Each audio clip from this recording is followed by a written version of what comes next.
Pozdravljeni v zadnjem letošnjem odmevu tedna. Na današnji dan je Slovenija pred 32 leti s 96% ob 93% udeležbi na plebiscitu odločila, da si želimo živeti v samostojni in neodvisni državi.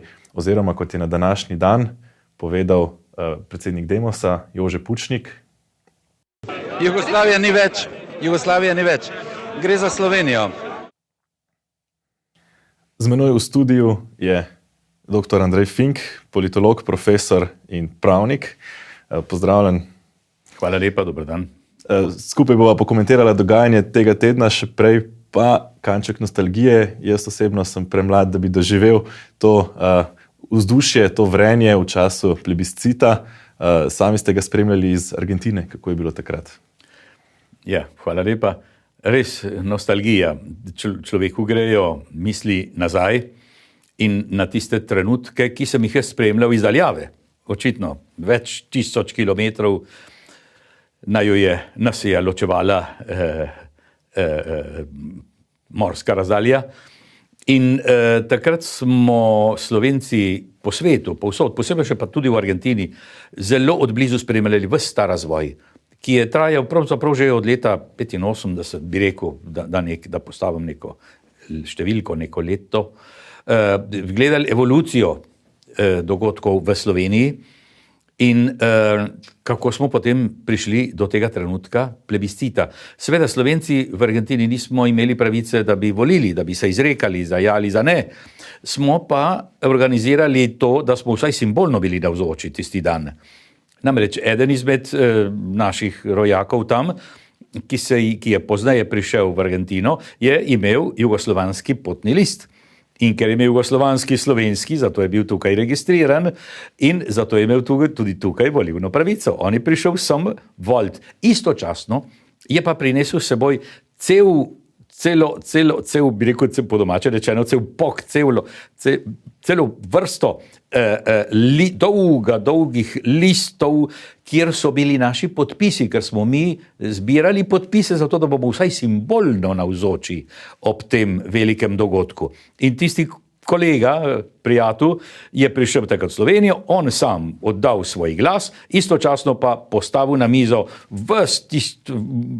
celo mapo, stotin, da ne rečem nekaj tisočev podpisov Slovencev, ki smo vsaj na simbolni ravni takrat bili navzoči ob tistem svetlem trenutku. In tako na nek način vsaj simbolno volili in sodelovali s tistim dogodkom. Eden zadnjih politikov, ki je bil aktiven že v tistem času, se prav v teh dneh poslavlja iz zaenkrat zadnje aktivne politične funkcije. Govorimo o Borutu Pahorju, ki je včeraj predal posle Nataši Pirc Musar. V zadnjih dneh mandata pa naredil še nekaj zanimivih potez in sicer vrnil odlikovanje oziroma izročil odlikovanje družini Jožeta Pučnika in pa se pravi 6 osamosvojiteljem, ki so jih potem leta 92 prejeli, pa potem leta 93 protestno vrnili. Predlagam, da najprej pogledava, kako je vrnitev pokomentiral oziroma zakaj se je zdaj odločil sprejeti, pokomentiral sin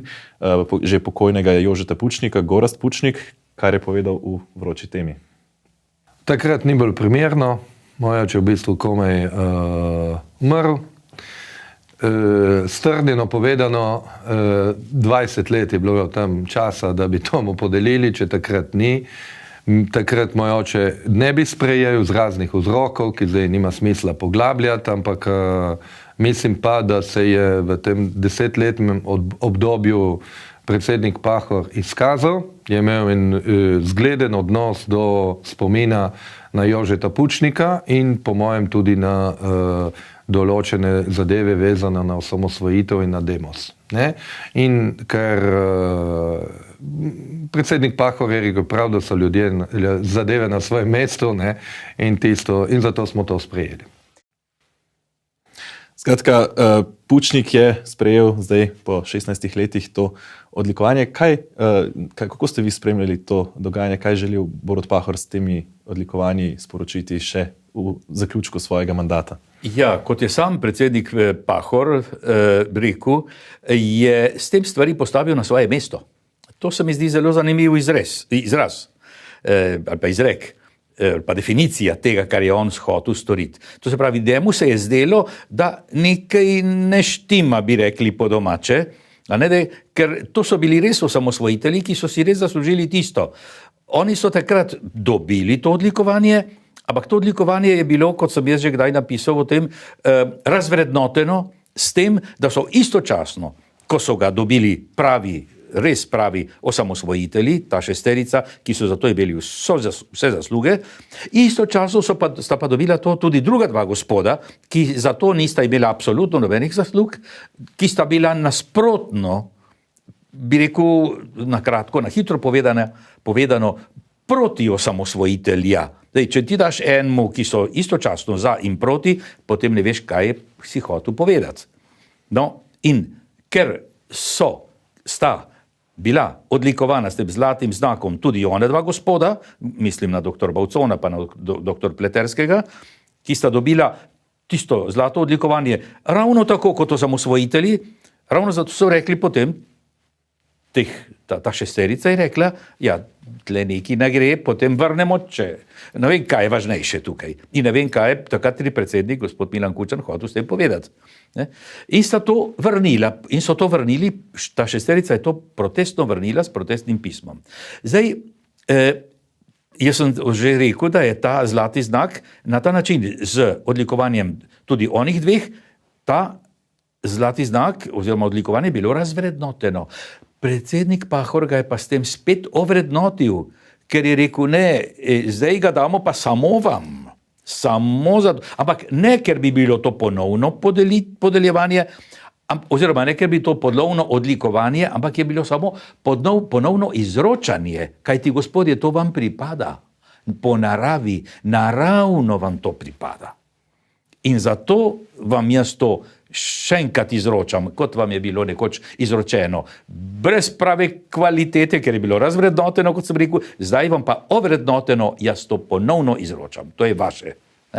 Zdi se, da se je Pahorju precej, bom rekel, mudilo ob zaključku mandata, morda tudi zato, ker se je zavedal, kdo za njim prihaja v predsedniško palačo. Nataša Pirc Musar je včeraj prisegla, tudi podala nek govor, ki je po eni strani želel nakazati neko željo po združevanju, po drugi strani pa smo lahko med vrsticami brali tudi določene podtone, da nekako te spravljivosti in povezovalnosti, ki smo je bili morda že kar nekoliko preveč navajeni pri Borutu Pahorju, nekako ne bo več, ali kako ste razumeli to?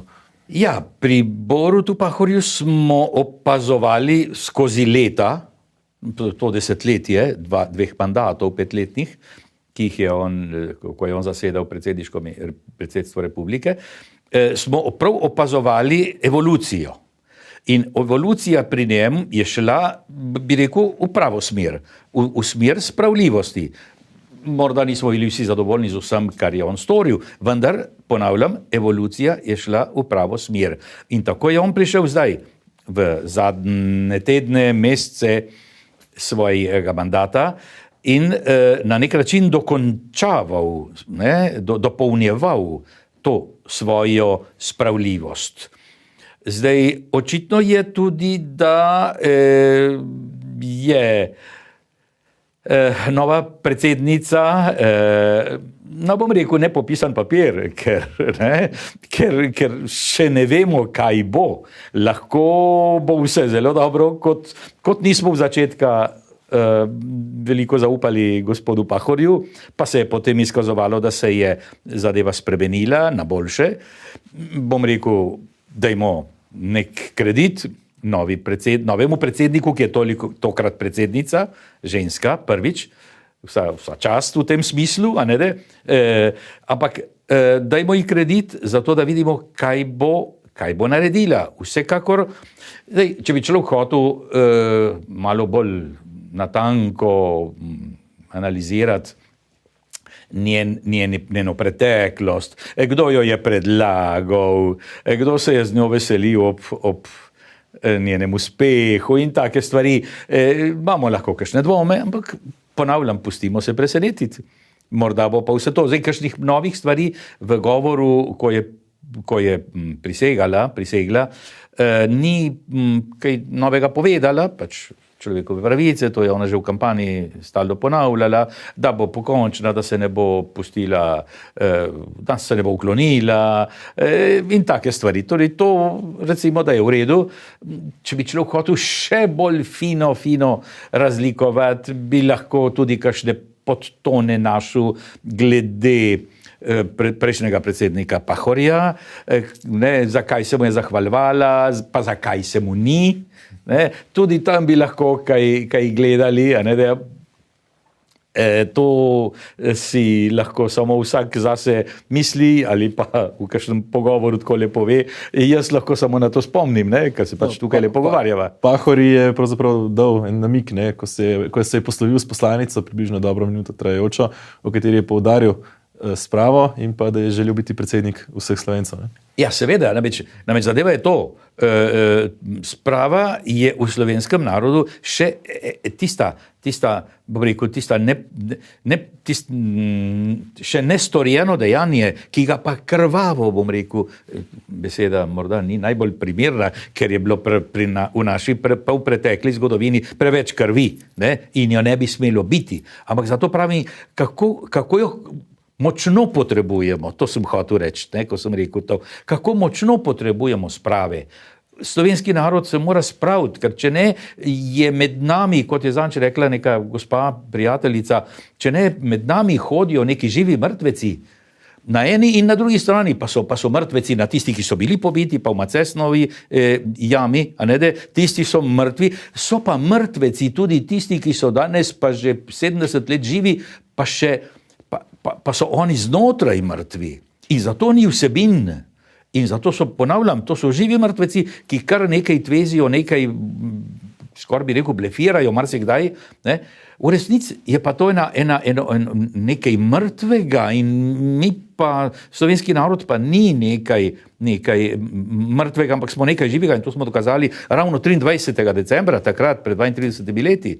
Takrat je bilo res življenje in moč in tista moč nam prinaša še danes, nam prihaja še danes in nam prinaša mnoge spodbude, da v smislu in v smeri sprave naredimo še marsikak korak, upajmo kdaj definitivnega. Če ni svojim govorom presenetila nova predsednica, pa je po svoje presenetila predsednica parlamenta Urška Klakočar Zupančič s svojim govorom ob prisegi nove predsednice, ki je bil po svoje kar nekoliko konzervativen, po drugi strani pa tudi nekoliko izzivalen, nekoliko provokativen in z zaključkom Bog je ljubezen. Ja, jaz, ko sem ta govor poslušal, skoraj nisem mogel verjeti, njenim besedam, oziroma nisem mogel verjeti, kaj slišim, nisem mogel si razlagati, kaj to pomeni. Očitno je po eni strani, mislim, jaz tako interpretiram, to je moje mnenje, da je hotela delati spravljivo. Pač iz te predsedniške kampanje Logar Pirc Musarjeva je bilo, ko je bila kampanja tako spravljiva, ko sta oba tako lepo drug o drugim in o stvari govorila, je bilo kar nekaj te spravljivosti še na poseben način prinesene na mizo današnjega dogajanja. Iz tega vidika torej mislim, da je tudi predsednica Državnega zbora hotela, na nek način morda celo morala govoriti spravljivo, jer je bila pač predsednica, ki je tudi govorila spravljivo. Zdaj, zanimivo je pa to, torej ena je to spravljivost, ampak zanimivo je to, če človek išče še kakšne podtone, pa še kakšne dodatne interpretacije,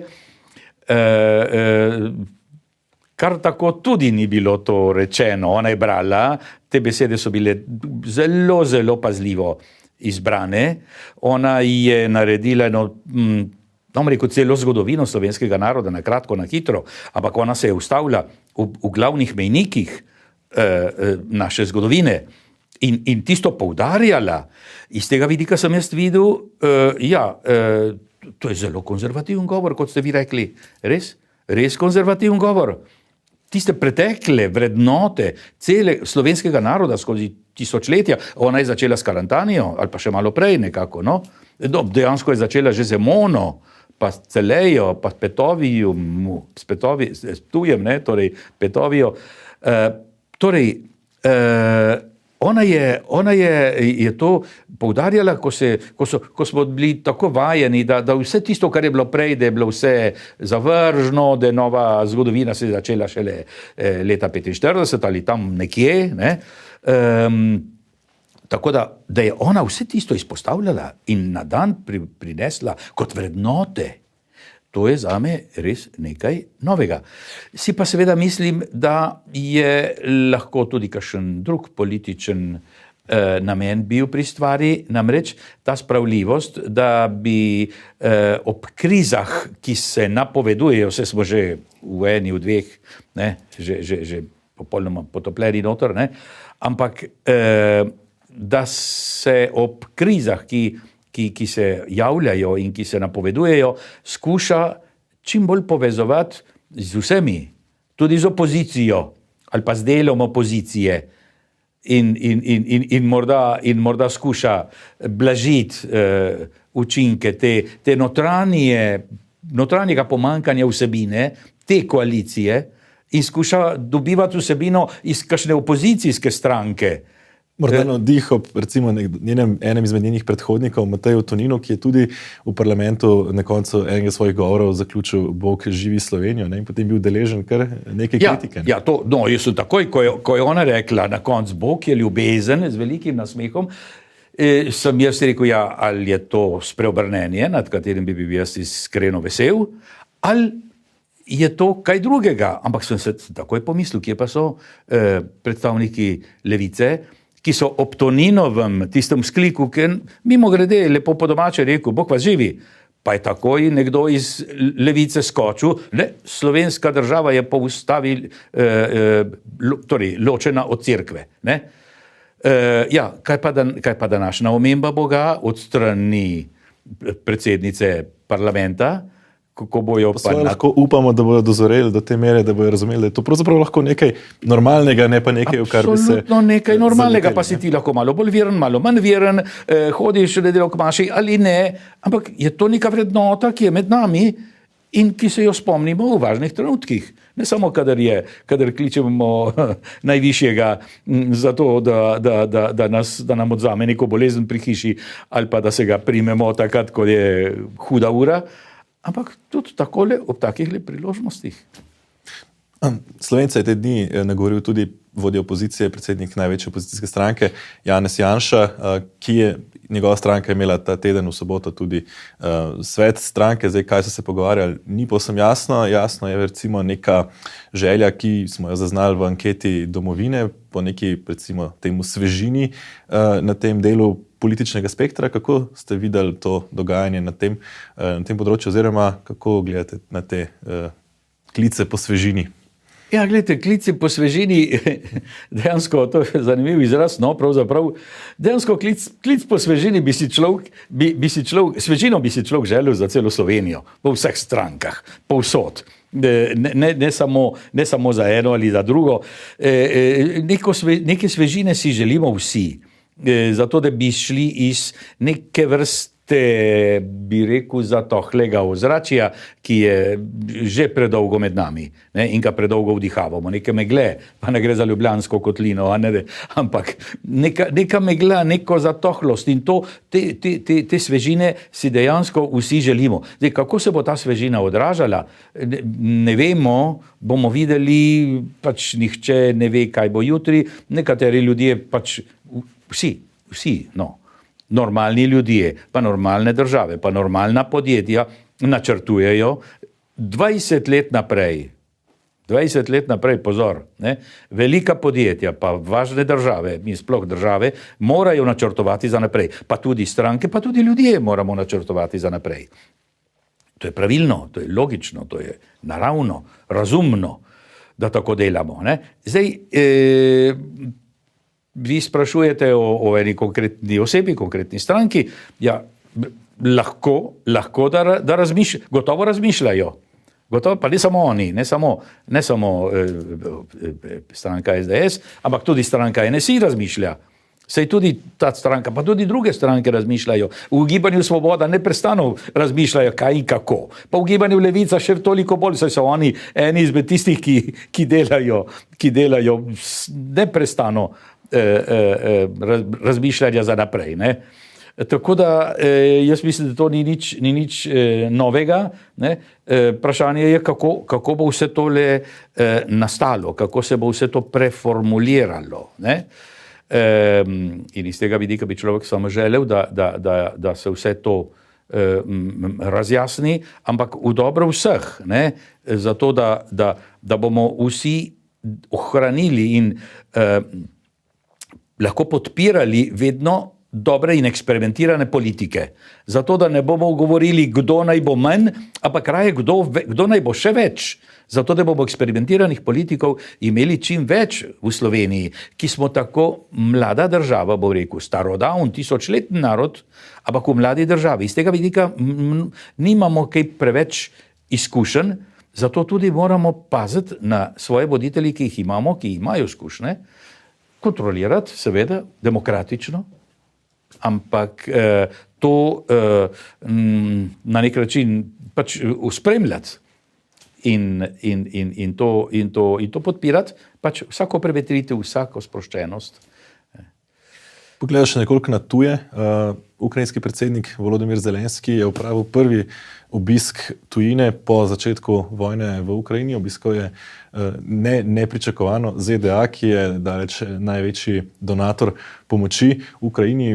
Samo, če gledava vojaško, gre za približno dobrih 18 milijard, skupno s humanitarno pa že preko 50 milijard, še nadaljnih 45 milijard je nekako še na čakanju na potrditev kongresa, da se podajo v Ukrajino. Nekako nastop, ki ga je imel, pa so nekateri enačili tudi z nastopom Winstona Churchilla pred 80 leti v tej isti instituciji. Kako gledate na ta obisk?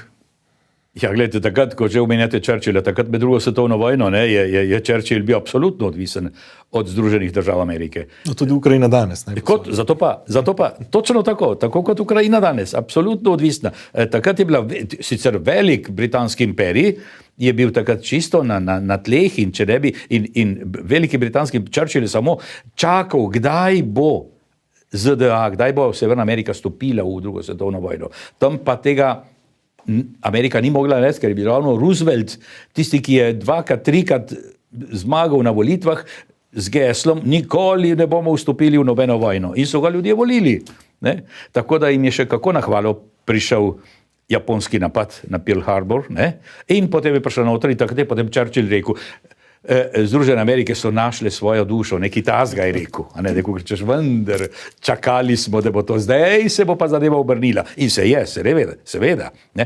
Iz tega vidika je to usporedje, ki ste ga vi vzpostavili, lahko zanimivo, ne, da in primerno. Zelenski je zdaj popolnoma tudi odvisen od ZDA, pa tudi od Evropske unije, ampak pač od NATO, no, skupaj. In zato se mi zdi ta obisk Zelenskega v Ameriki pač ena potrditev vsega tega, kar je bilo že zdaj rečenega. Ne? In seveda NATO, pa Ursula von der Leyen, pa Amerika, imajo popolnoma jasno, in to so to popolnoma jasno že povedali, da Rusija ne sme zmagati. Je glede na recimo sentiment republikancev, ki so prevzeli vodenje spodnjega dela ameriškega kongresa, obstaja nevarnost, da recimo bi se ta pomoč v Ukrajini začela usihati? No ja, gledajte, mislim, da ne. Zato, ker vemo, da so noter različne struje. Pa ne samo med demokrati in republikanci, ampak celo noter, namreč ta njihov sistem je tako nekaj svojvrstnega, da so noter, da so včasih najhujši spori tudi znotraj strank. Mi mislimo, da je to samo eno pa drugo, pa da je dvostrankarski sistem. Ne, to je dejansko, v vsaki stranki je več struj, ki so včasih kakšna od tistih struj bolj sorodna kakšni struji iz nasprotne stranke. Recimo, to se dostikrat opaža. Ampak vendar, jaz mislim, da v glavnih potezah naj bo tako ali drugače, ne bo Amerika popustila v tej podpori Ukrajini. Ne vem, razen, če bi se zgodila kakšna neizmerno in nepričakovana, velika, huda kriza v Ameriki, ki vemo, da so.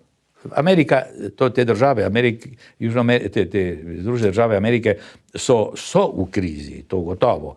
Vendar zaenkrat je zadeva še kontrolirana in mislim, da vsaj trenutno ni skrbe, da bi kaj ušlo iz rok. Iz tega vidika mislim, da bo podpora Ukrajini še nadaljevala. Evropski parlament je te dni holodomor, ki se je dogajal v 30 letih prejšnjega stoletja, razglasil za genocid.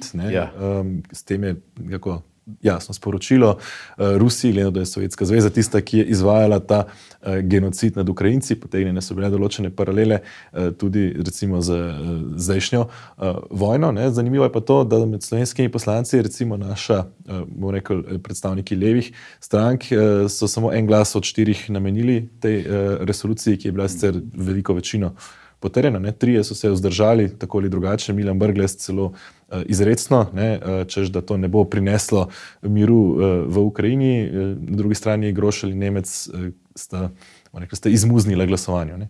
Kako gledate na to resolucijo? Kaj prinaša?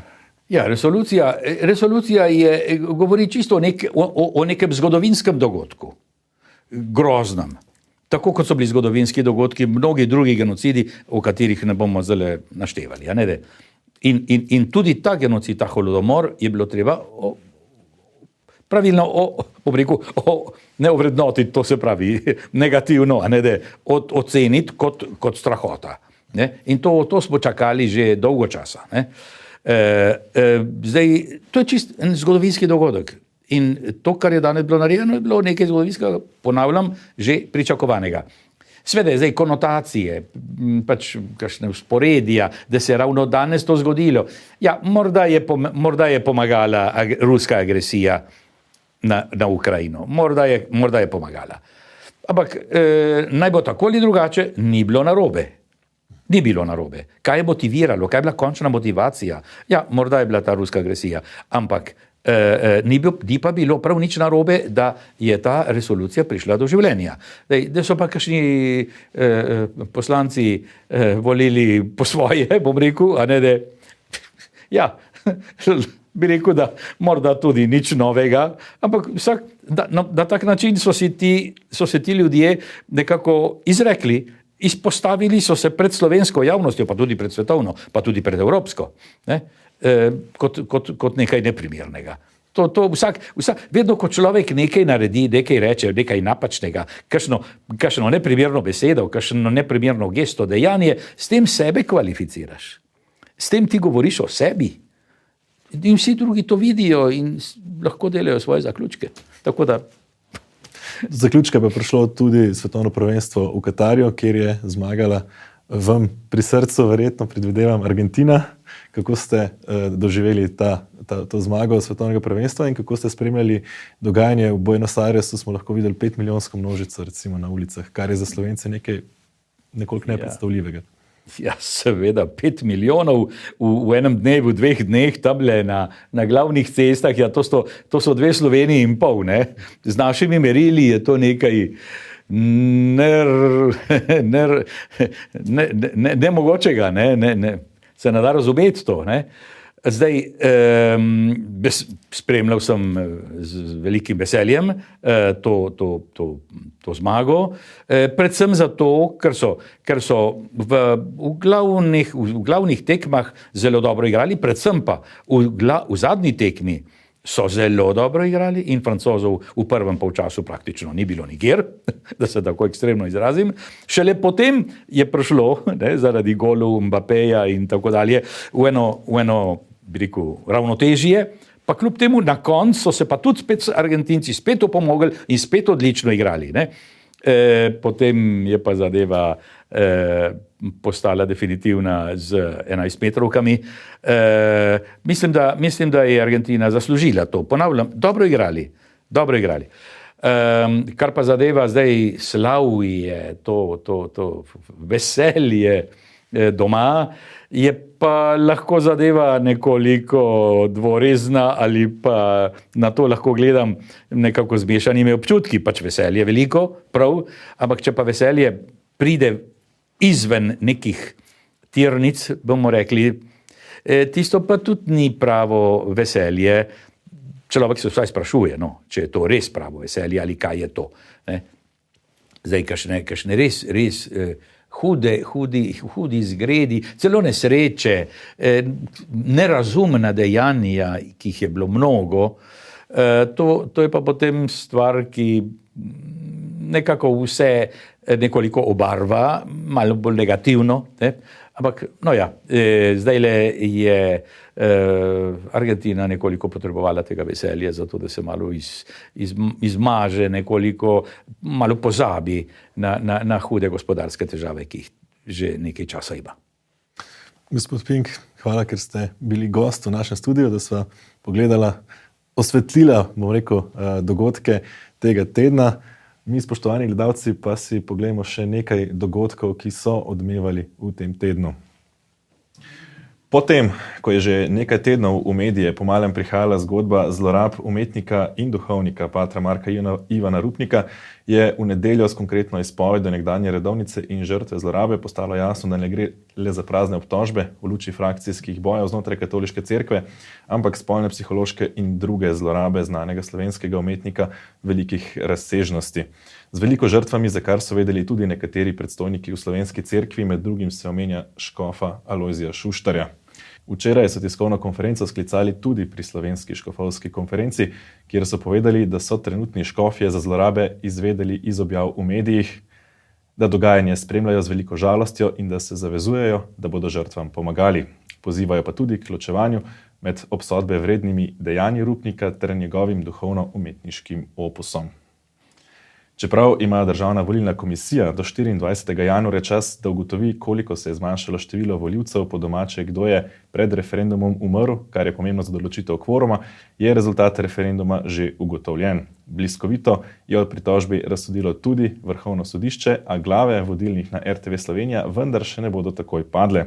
Pritožnik Ladislav Troha ima še 15 dni časa, da odločbo prevzame.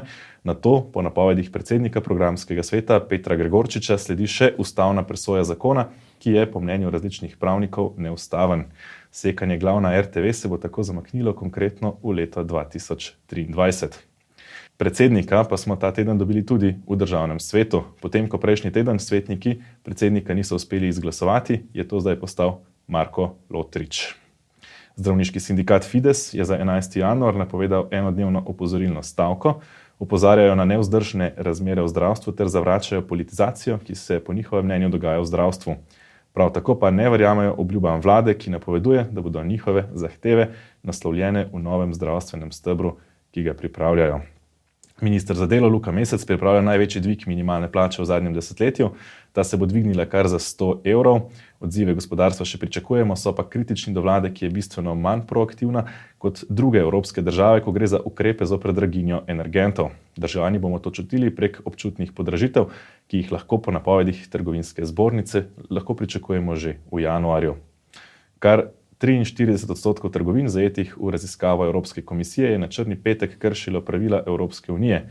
23% je bilo očitno zavajajočih popustov.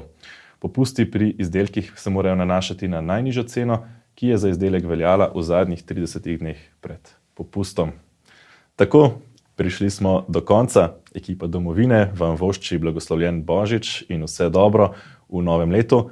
Kaj se je dogajalo v starem, boste lahko v odmevu leta videli prihodnji teden. Odmev tedna pa bo znova z vami po novem letu. Do takrat pa srečno in nasvidenje.